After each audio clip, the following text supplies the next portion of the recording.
तो हेलो बच्चों, आज हम फिज़िक्स पढ़ेंगे चैप्टर 1 जिसका नेम है मेज़रमेंट्स एंड एक्सपेरिमेंटेशन। आईसीएससी का है सिलेबस जो मैं करा रहा हूँ। चलो स्टार्ट करते हैं।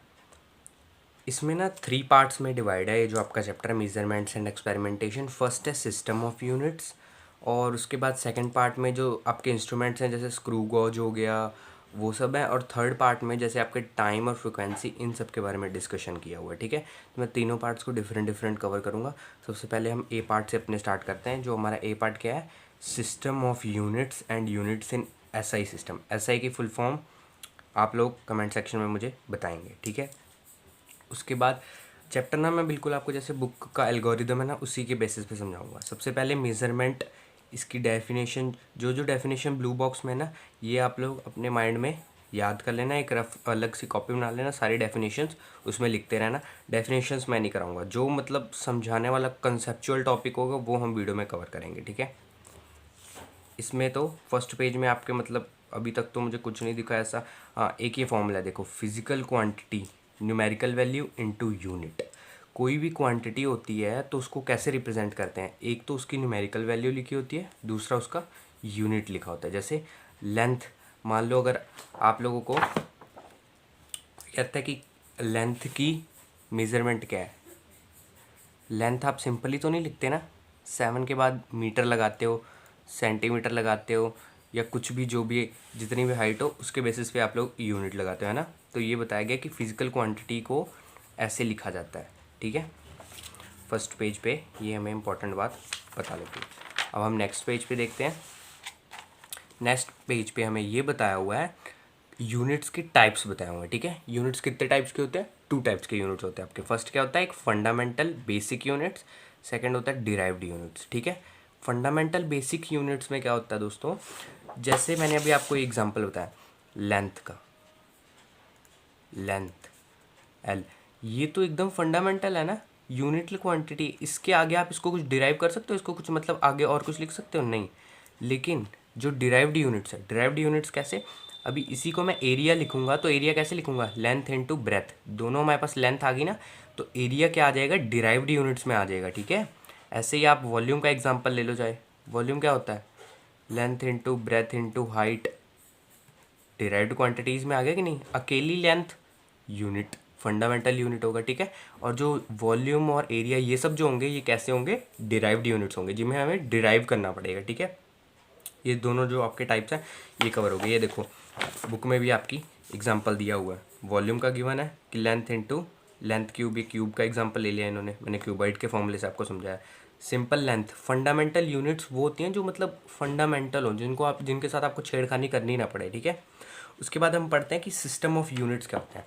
ये देखो, सिस्टम ऑफ यूनिट्स मेनली हमारे कितने टाइप्स के होते हैं, 3 टाइप्स के होते हैं, जो मैंने आपको बताया ना फंडामेंटल, यही लेंथ मास टाइम, इन्हीं को हम क्या कहते हैं, हमारी बेसिक यूनिट्स हैं। ठीक है, अब जो हमारी यूनिट्स हैं ना ये 3 टाइप्स के सिस्टम्स में भी डिवाइड है। ये देखो, सीजीएस सिस्टम, और इसको बोलते क्या एक्स्ट्रा, फ्रेंच सिस्टम। ठीक है, सीजीएस सिस्टम, सीजीएस यहीं से आपको क्लियर हो जाएगा, सीजीएस मतलब सेंटीमीटर ग्राम्स सेकेंड। ठीक है, एफपीएस, एफपीएस सिस्टम को और क्या कहते हैं, ब्रिटिश सिस्टम।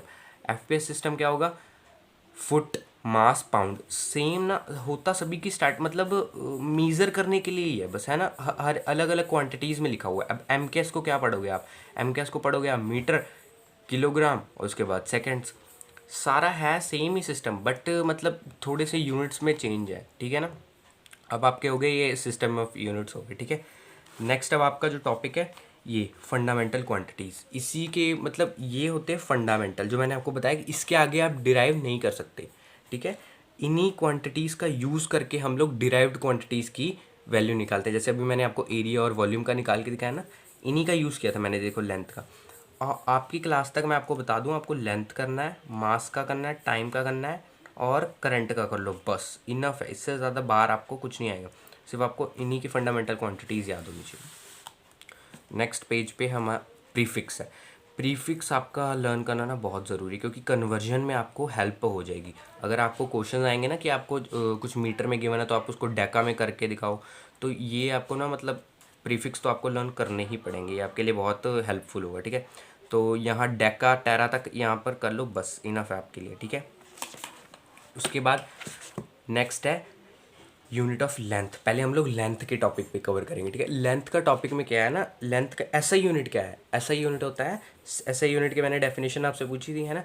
एसआई यूनिट के आप लोगों ने मुझे डेफिनेशन बतानी है, ठीक है, कमेंट सेक्शन में। तो एसआई यूनिट लेंथ का क्या होता है, मीटर होता है, ठीक है। अब इसके आगे भी इसके टाइप्स होते हैं, जैसे सेंटीमीटर हो गया, मिलीमीटर हो गया, माइक्रोमीटर हो गया, नैनोमीटर हो गया, ठीक है। कुछ नहीं है बेटा, बस कन्वर्जन है। मीटर को सेंटीमीटर में कैसे कन्वर्ट करोगे, 1 सेंटीमीटर में कितने मीटर होते हैं, 1/100। बस आपको सिंपल कन्वर्जन के क्वेश्चंस आएंगे अभी तो, जो क्लास में हो आप। माइक्रोमीटर है, 1 माइक्रोमीटर में कितने मीटर्स होते हैं ना, ये आपको सिर्फ नैनोमीटर तक यहाँ तक लर्न कर लो मीटर्स का, ठीक है। और किलोमीटर तो आपको पता है, 1 किलोमीटर में कितने मीटर्स होते हैं, 1000 मीटर्स, ठीक है। तो आपका ये प्रीफिक्स वाला पेज भी कवर हो गया।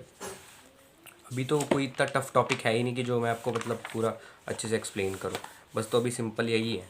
नेक्स्ट है एस्ट्रोनॉमिकल यूनिट और लाइट ईयर और पारसेक। देखो आने के चांसेस तो नहीं है, बट हमें रिस्क क्यों लेना है ना, इन तीनों को भी कर ही लो अच्छे से। एस्ट्रोनॉमिकल यूनिट वैल्यू क्या होती है, 1.496 इंटू 10⁻11 मीटर। 1.49 ही कर लो आप, 1.49 कर लो राउंड फिगर, इतना ज़्यादा लंबा वैल्यू लर्न करने की ज़रूरत नहीं, ठीक है। उसके बाद लाइट ईयर की क्या वैल्यू होती है, 1 light year is equal to 9.46 into 10⁻12 kilometres, ठीक है। इतना ज़्यादा वैल्यू होती है इसकी। पारसेक की कर लो, पारसेक तो मेरे हिसाब से आपके सिलेबस में नहीं, पारसेक नहीं आएगा अभी आपको। तो अभी ये हमारा क्या होगा, लेंथ का हमारा जो यूनिट था वो क्लियर हो गया, ठीक है। उसके बाद अब हम क्या करेंगे, यूनिट ऑफ मास। देखो पहले तो अभी आपने हम लोगों ने क्या किया था, सिस्टम किए थे कि लेंथ मास है ना, फंडामेंटल सिस्टम किए थे, लेंथ मास और टाइम। अब उसी के बाद ना पर्टिकुलर आपकी बुक में ये भी है कि यूनिट ऑफ लेंथ हो गया, अब हमारा यूनिट ऑफ मास, ऐसे यूनिट ऑफ टाइम भी आएगा एक बार, है ना आगे। पहले अब हम लोग यूनिट ऑफ मास कर लेते हैं। यूनिट ऑफ मास में क्या है, ऐसा यूनिट क्या होती है मास की, केजी होती है, ठीक है। तो ऐसा यूनिट्स किलोग्राम के बाद इसके सब यूनिट्स क्या हैं, सब यूनिट्स हैं ग्राम्स। 1 ग्राम में कितने किलोग्राम होते हैं, 1 किलोग्राम में कितने ग्राम्स होते हैं, बस यही मतलब सिमिलर घूम फिर के यही क्वेश्चन आएंगे, ठीक है। उसके बाद क्विंटल, क्विंटल तो मतलब अब आजकल कॉमन हो गया होगा, आपको पता ही होगा 1 क्विंटल्स में कितने केजीज होते हैं, 100 केजीज, ठीक है। अच्छा मान लो यहाँ पे लिखा है 1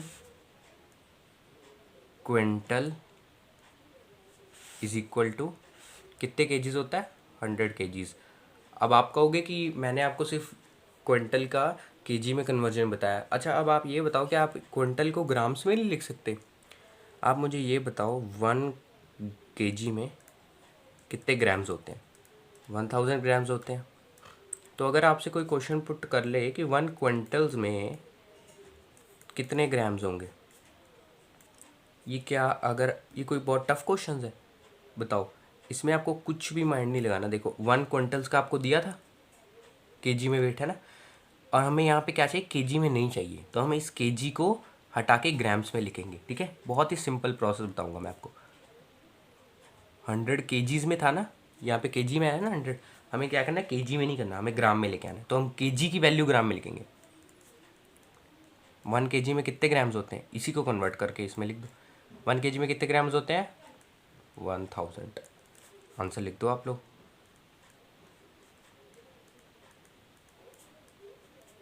तो 1 क्विंटल कितने इतने ग्राम्स होते हैं।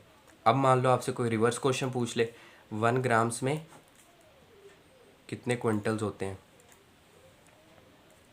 अब आपसे कोई पूछ ले कि 1 ग्राम्स में कितने क्विंटल्स होते हैं, तो क्या करोगे, जो ये ग्राम है ना, क्विंटल की जो भी वैल्यू है, इसको सीधा ले जाओ डिवाइड में, आंसर आ जाएगा आपका। सिंपल आ गया आंसर। कोई भी वैल्यू अगर आपसे पूछे उसके बाद उसका रिवर्स पूछा है ना, तो सीधा न्यूमरेटर और डिनोमिनेटर से खेल के आप आंसर दे सकते हो। जैसे मान लो, चलो आपको पहले मैं ना एक छोटे से यूनिट से समझा देता हूँ। आपको वैसे अभी तक मतलब कन्वर्जन तो आ ही चुकी होगी। 1 मीटर में मान लो 100 सेंटीमीटर है, ठीक है। अब मान लो 1 सेंटीमीटर की वैल्यू कोई पूछ रहा है, क्या होगी फिर, ये 1 नीचे, सेंटीमीटर की वैल्यू पूछ रहे हैं ना, तो 100 को नीचे ले जाओ। बस आपको यूनिट्स के साथ ही हेरा फेरी करनी है, साथ में आपके आंसर आ जाएगा, ठीक है। ऐसे जैसे मैंने आपको क्विंटल्स का कराया है, ऐसे आप और किसी की प्रैक्टिस कर लो, ठीक है। नेक्स्ट अब हम आगे देखते हैं। आगे हमारा कहाँ तक हो गया, क्विंटल्स तक हो गया, क्विंटल तक हो गया। उसके बाद ना ये देखो definition, 1 AMU is 1/12 of the mass of 1 carbon 12 atom. इसमें से आपके सिलेबस में से एक ना एक क्वेश्चन डेफिनेटली आपको मिल जाएगा, ये इसी एग्ज़ाम में आपको मिल जाएगा। ये लाइन बहुत ही इंपॉर्टेंट है, ये फिलअप में आ सकती है या एज ए डेफिनेशन आ सकती है कि 1 AMU का वेट क्या है, ठीक है। उसके बाद 1 AMU की वैल्यू भी लर्न कर लो, 1.66 इंटू 10⁻⁻27 kgs, ठीक है। ये हो गया। नेक्स्ट उसके बाद यूनिट्स ऑफ टाइम, मैंने आपको बताया था है ना, यूनिट्स ऑफ हमने अभी क्या क्या कर लिया, लेंथ कर लिया, मास कर लिया, अब हमारा टाइम पे आ गया। तो unit of time, SI unit क्या है टाइम का, सेकंड। मेनली हम सेकंड में मेजर करते हैं, मतलब एसआई यूनिट मतलब मेनली हम लोग किस में एक चीज़ को तोलते हैं, मेनली हम लोग सेकंड में तोलते हैं। बट इसके बहुत सारे सब टाइप्स भी होते हैं। सब टाइप्स में इसमें क्या है, देखो सब टाइप्स में सोलर डे हो गया, ठीक है, और सोलर डे इसकी तो स्मॉलर यूनिट्स टाइम की हाँ आगे हैं। इसकी स्मॉलर यूनिट्स क्या होती हैं, सेकंड के बाद हो गया मिनट, सेकंड से नीचे मतलब होता ही नहीं कुछ, सेकंड के नीचे कुछ नहीं होता, सेकंड सबसे स्मॉलर ही है। इसके बाद अब हम इसकी बिगर यूनिट्स करेंगे। बिगर यूनिट्स क्या है, एक तो है मिनट, 1 मिनट में कितने सेकंड्स होते हैं, ये तो आपको आना चाहिए इतना, ये तो मतलब बहुत बच्चों वाला क्वेश्चन। 1 मिनट में कितने सेकंड्स होते हैं, 60 सेकंड्स होते हैं, ठीक है। उसके बाद 1 आवर में, अब मतलब बिगर यूनिट्स ना सेकंड से बड़ी होती जाएंगी, ठीक है। 1 आवर में कितने मिनट्स होते हैं, देखो क्वेश्चन ना मतलब घुमा फिरा के अभी आपकी क्लास तक बहुत छोटे छोटे क्वेश्चन ही आएंगे। चलो मैं आपसे ये पूछता हूँ, 1 आवर में कितने सेकंड्स होते हैं। देखो अब आपके माइंड में क्वेश्चन आएगा, भाई हमें तो पता ही नहीं कितने होते हैं सेकंड। तो सिंपल करो यार, आपको ये तो पता है ना कि 1 आवर में मिनट्स कितने होते हैं, कितने मिनट्स होते हैं, 60 मिनट्स होते हैं, ठीक है। अब मैंने अभी आपको पीछे क्या मेथड बताया था, यूनिट्स को हटाने की कोशिश, यूनिट्स को एलिमिनेट करो, है ना। अब हमें मिनट चाहिए नहीं, मैंने आपसे पूछा सेकंड, तो आप क्या करो, मिनट को एलिमिनेट करो और सेकंड लेके आओ इसकी जगह। 1 hour is equal to 60, minute को एलिमिनेट करेंगे तो 1 मिनट में कितने सेकंड्स होते हैं, 60, और ये मल्टीप्लाई में एलिमिनेट हुआ, आंसर क्या है, 6 6 36 और 0 इंक्रीज कर देना है ना, आप अपने हिसाब से मल्टीप्लाई कर लेना, मैंने अपने हिसाब से किया। तो आंसर क्या है, 1 आवर में कितने सेकंड्स होते हैं, 3600।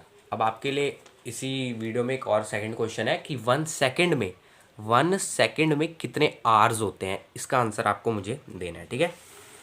चलो नेक्स्ट पढ़ते हैं कि आप कौन सा टॉपिक है। उसके बाद है डे। डे में तो आपको भाई सभी को पता ही होगा, 1 डे में कितने आवर्स होते हैं, 24 आवर्स होते हैं, ठीक है। ऐसे ही अगर मैं आपसे पूछ लूँ 24 आवर्स में कितने मिनट्स होंगे, सिंपली मल्टीप्लाई करके आंसर दे देना है ना। 24 आवर्स में कितने मिनट्स होते हैं, 1440 मिनट्स होते हैं, ठीक है। उसके बाद आ जाता है लूनर मंथ। लूनर मंथ ये मतलब आपके टॉपिक से तो बाहर है, ठीक है। अगर मतलब आप में से किसी को भी पढ़ना होगा तो आप कमेंट में बता देना, मैं अलग से वीडियो बता दूंगा जो भी टॉपिक्स छोड़ रहा हूँ, है ना पीछे। उसके बाद यही मंथ आ गया, 1 मंथ में कितने, ये 1 मंथ में कितने डेज होते हैं, 30 31 है ना, ऐसे होते हैं। तो उसमें कितने टाइम होगा, बस यही इसी तरह से आपसे क्वेश्चन पूछेंगे, ठीक है। और एक इम्पॉर्टेंट क्वेश्चन इसमें से भी बन सकता है, आप ये लर्न कर लेना, लीप ईयर। लीप ईयर मतलब, लीप ईयर वो ईयर होता है जब फरवरी में ना 29 डेज होता है, ठीक है। तो इस पूरे ईयर में 365 की जगह 366 डेज होते हैं, ठीक है। तो इसके रिलेटेड आपसे क्वेश्चन आ सकता है, तो आप थोड़ा सा प्रॉब्लम में आ सकते हो, ध्यान से मतलब, है ना, ध्यान से अटैम्प्ट करना। उसके बाद होता है डेकेड। डेकेड किसका होता है, 10 ईयर्स। डेक, डेक से ही लर्न कर लो, डेक मतलब डेकेड, डेकेड 10 ईयर्स का हो जाएगा। और सेंचुरी 100 ईयर्स की हो जाएगी। सुनते हो ना आप कि सचिन तेंदुलकर ने सेंचुरी बना दी, सेंचुरी किसकी होती है, 100 रन की होती है ना, वैसे ही लर्न कर लो कि सेंचुरी 100 ईयर्स की होगी, मिलेनियम 1000 ईयर्स की, ठीक है। आपको मतलब सेंचुरी तक ये आएगा, मेरे मतलब मेरे गेस के हिसाब से आपको सिर्फ सेंचुरी तक मतलब लर्न कर लो, बस इनफ है आपकी क्लास के लिए। नेक्स्ट उसके बाद आएगा, या क्या टॉपिक लेगा, some example of derived units.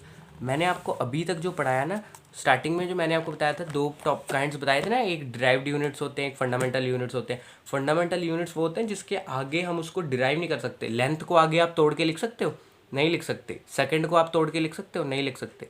Time को, है ना।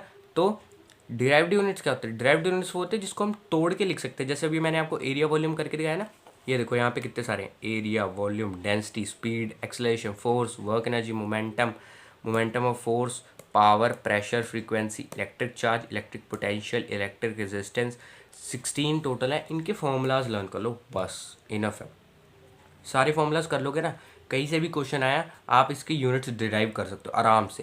देखो फोर्स है, फोर्स का क्या होता है, मास इनटू एक्सेलरेशन। स्टार्टिंग से डिराइव करना सिखाओ, मैं आपको एक दो करके दिखा देता हूँ, ठीक है। जैसे एरिया वॉल्यूम का हमने कर ही लिया था ना, डेंसिटी का आपको मैं करके दिखा देता हूँ। देखो डेंसिटी में क्या है, डेंसिटी का फॉर्मूला क्या होता है, पहले आप मुझे ये बताओ। डेंसिटी का फॉर्मूला होता है मास अपॉन वॉल्यूम। अच्छा ये बताओ, मास है फंडामेंटल क्वांटिटी, हाँ चलो मास फंडामेंटल क्वांटिटी होगी, तो क्या वॉल्यूम फंडामेंटल है? नहीं भाई, वॉल्यूम को हम और भी कुछ लिख सकते हैं। वॉल्यूम को क्या लिख सकते हैं बेटा बताओ? वॉल्यूम को तो अभी हम लोग बहुत कुछ लिख सकते हैं। पहले हम मास का क्या करेंगे, मास का लिख लो, आप ऐसा करो केजी में लिख लो, है ना। उसके बाद वॉल्यूम में आप लोग क्या कर सकते हो, लेंथ, लेंथ पहले मतलब इसका मैं अभी केजी, इसको मीटर में कर दूंगा, पहले आपको मैं पूरा ड्राइव करके बता दूँ ना।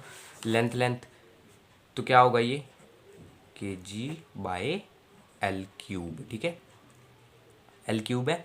उसके बाद आप लेंथ को लिख क्या सकते हो, यहाँ तो अभी आपने मास को केजी में शो कर देना, लेंथ को आप लिख क्या सकते हो, मीटर लिख सकते हो, तो केजी अपॉन मीटर का क्यूब। अब आपसे अगर कोई इसके यूनिट्स पूछता है तो आप क्या बताओगे, केजी पर मीटर क्यूब, ठीक है। ये आ जाएगा आपका डेंसिटी का यूनिट आ जाएगा, ठीक है। ये देखो केजी पर मीटर क्यूब, सिंपल। ऐसे ही फोर्स का कर लो, फोर्स का क्या है, फोर्स का करके दिखा देता हूँ आपको। Force is equal to mass acceleration. Mass M आपको पता ही है ना, एक्सलरेशन। अब एक्सलरेशन का भी इसके लिए ना आपको फॉर्मूला लर्न होना चाहिए। एक्सलरेशन का फॉर्मूला होता है वेलोसिटी अपॉन टाइम, ये देखो वेलोसिटी अपॉन टाइम, ठीक है। तो मतलब आपको ना हर एक इसमें ना हर एक चीज़ें लिंक हैं यार। देखो एक्सलरेशन के लिए ना, अब आपको पहले मैं एक्सलरेशन, फोर्स के लिए ना पहले मैं एक्सलरेशन का निकाल के दिखाता हूँ। देखो एक्सलरेशन का क्या है, वेलोसिटी अपॉन टाइम, है ना। तो वेलोसिटी हम लोगों को किस में गिवन होती है बताओ, वेलोसिटी भी तो भाई कोई वो फंडामेंटल यूनिट तो नहीं है ना, वेलोसिटी भी हमें बिना ड्राइव किए तो आएगी नहीं, तो वेलोसिटी भी हमें पहले ड्राइव करनी पड़ेगी। ये देखो मतलब मैं आपको फोर्स का निकालना बताना चाहता था, फोर्स के लिए पहले मुझे एक्सलेशन निकालूंगा मैं, अब एक्सलेशन निकालने के लिए भी मैं पहले वेलोसिटी निकालूंगा, ताकि आपको पूरा अच्छे से क्लियर हो, है ना। देखो एक ही चीज़ में देख लो कितना कुछ लिंक है ना। अब मुझे सिर्फ फोर्स का निकालना था, उसके लिए मेरे को पहले एक्सलेशन का निकाला, एक्सलेशन के लिए भी पहले वेलोसिटी चाहिए, है ना। तो वेलोसिटी निकालेंगे। वेलोसिटी का फॉर्मूला क्या होता है, डिस्टेंस अपॉन टाइम, ठीक है। डिस्टेंस अपॉन टाइम, भाई इसमें क्या डिराइव क्या करूँ, सिंपल सारा फंडामेंटल तो पड़ा है। डिस्टेंस क्या होता है, मीटर में होता है, टाइम हमें किस में, सेकंड में यूज़ करना होता है। तो अगर मैं आपसे वेलोसिटी के यूनिट्स पूछूंगा तो आप क्या बताओगे, मीटर पर सेकंड, ठीक है। उसके बाद इसी वेलोसिटी को मैं एक्सेलरेशन में पुट करूँगा ताकि एक्सेलरेशन की वैल्यू आए, ठीक है। नेक्स्ट पेज पे कर लेता हूँ ताकि आपको क्लियरली दिख जाए। एक्सेलरेशन का अब मैं जब फॉर्मूला लिख रहा हूँ तो वेलोसिटी अपॉन टाइम है ना, वेलोसिटी का हमने ऊपर निकाल लिया। वेलोसिटी का क्या फॉर्मूला है, यूनिट सॉरी मीटर पर सेकंड। ये तो सिर्फ वेलोसिटी का आया, टाइम का तो भाई नीचे है ही, टाइम फिक्स है। टाइम का क्या लिखेंगे, टाइम का भी सेकंड लिखेंगे, है ना। ये इतनी तो कैलकुलेशन आपको आती होगी, है ना। नीचे नीचे एक्सेलरेशन का क्या बनेगा बेटा, मीटर सेकंड का स्क्वायर, ठीक है। अब ये किसका आ गया, एक्सेलरेशन का आ गया, बट हमें चाहिए किसका था, फोर्स का। मास इनटू एक्सेलरेशन, मास का क्या होगा एम। अब एक्सेलरेशन की आ गई, एक्सेलरेशन की कितनी आ गई, मीटर सेकंड का स्क्वायर, ठीक है। अब ये देखो कि फोर्स का निकालने के लिए हमें किसका किसका निकालना पड़ा, मास का, एक्सेलरेशन नहीं है, एक्सेलरेशन निकाला हमने, ठीक है। इतना कुछ निकालना पड़ा तब जाके हमारा आंसर आया, ठीक है। अब ये बताओ कि मास जो है, मास हमें गिवन है, मास का क्या गिवन होगा भाई, इसमें तो मास का मतलब सीधा ही है ना, मास मतलब केजी मीटर सेकंड का स्क्वायर, ठीक है। अब हमारा आंसर बिल्कुल करेक्ट आ गया। तो अगर आपसे कोई यूनिट्स पूछेगा तो आंसर ये आएंगे, देख लो सिंपली याद कर लो यार। एसआई में ना हमें किसी का भी यूनिट निकालना ना, निकालना एसआई में ही है, ठीक है। तो एसआई में मास का क्या होगा, केजी ले लो, टाइम को आपने किस में लेना है, सेकंड में ले लेना है। मास को केजी में लिया, टाइम को सेकंड में ले लिया, और क्या बचा, हाँ लेंथ बच गया ना, लेंथ को आपको किस में लेना है, मीटर्स में लेना है, ठीक है। ये जो क्वांटिटी है ना आपको अपने माइंड में रखना है, कोई भी डिराइव क्वांटिटी को आप आराम से डिराइव कर सकते हो इससे, ठीक है। कोई भी क्वांटिटी होगी, देखो मैंने आपको फोर्स करके दिखाया ना, मोमेंटम का कर लो आप, मोमेंटम का भी आपको करके दिखा दूँ एक। मोमेंटम में क्या है, इसमें ना मेनली देखो एक बात आपने ध्यान दी, मेनली गेम दो चीज़ों की, फॉर्मूला लर्न होना चाहिए आपको और वैल्यूज़ लर्न होनी चाहिए एसआई की, ठीक है। मोमेंटम का क्या होता है, मोमेंटम का फॉर्मूला है मास इनटू वेलोसिटी, मास एम। वेलोसिटी का अभी आपने निकाला है, अभी मैं मतलब इसको मैं अभी उसके यूनिट्स में नहीं रख रहा, मैं सीधा भी इसको शॉर्ट करके लिख रहा हूँ ताकि उसके बाद यूनिट्स में लिखेंगे फिर सिंपल आ जाएगा, ठीक है। वेलोसिटी का भी हमने पहले निकाला है, वेलोसिटी का फॉर्मूला क्या है, डिस्टेंस अपॉन टाइम, मतलब इसका क्या निकलेगा, लेंथ अपॉन टाइम का सेकंड, लेंथ अपॉन टाइम लिखना था तो मैंने मीटर अपॉन सेकंड सिंपल इसको लिख दिया। मास बचा, दोनों में कंफ्यूज नहीं होता, ये छोटा वाला एम मतलब मीटर है, ये लेंथ का है ना, और ये सेकंड है टाइम का।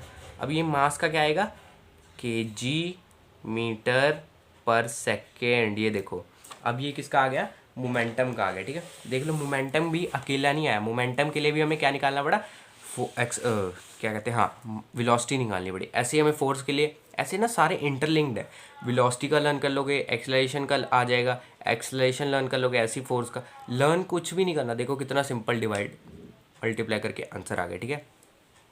कुछ भी नहीं करना, ये जो देखो बुक में लास्ट ये 15 है ना, इसकी प्रैक्टिस कर लो। अब जैसे मैंने अभी आपको कराई है ना, पहले एरिया से निकालना स्टार्ट करो, मीटर मीटर लिखा, सभी के यूनिट्स निकाल लो, ठीक है। अगर आप लोग कहोगे तो मैं अभी जो लास्ट में एक्सरसाइज है वो भी आप लोग को सॉल्व करके दिखा दूंगा, ठीक है। तो चलो नेक्स्ट पार्ट की वीडियो के लिए बाद में मिलते हैं, अभी के लिए इतना ही, बाय बाय।